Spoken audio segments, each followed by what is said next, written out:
এক আলেম সাহেব তার স্ত্রীকে নিয়ে ট্রেনে করে কোথাও যাচ্ছিলেন। পাশের সিটে এক উচ্চ শিক্ষিত লোক এবং তার স্ত্রী বসেছিল। সেই লোকটির স্ত্রীর গায়ে ছিল বেশ খোলামেলা পোশাক।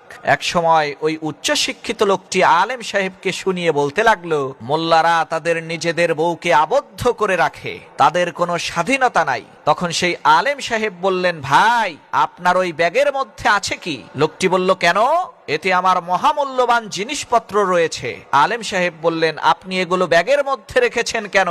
লোকটি বলল, চোর এবং খারাপ লোকদের হাত থেকে বাঁচতে লুকিয়ে রেখেছি। তখন আলেম সাহেব বললেন, আমিও আমার বউকে এভাবেই যত্নে লুকিয়ে রেখেছি, যেন তার দিকে কোনো খারাপ মানুষের নজর না পড়ে। কারণ আমার কাছে আমার স্ত্রী টাকা পয়সার চাইতেও বেশি মূল্যবান, আর আপনার কাছে আপনার স্ত্রী ধনসম্পদের চাইতে মূল্যবান নয়। তাই তো আপনি আপনার টাকা পয়সা যত্নে লুকিয়ে রেখেছেন আর স্ত্রীকে রেখেছেন খোলামেলা।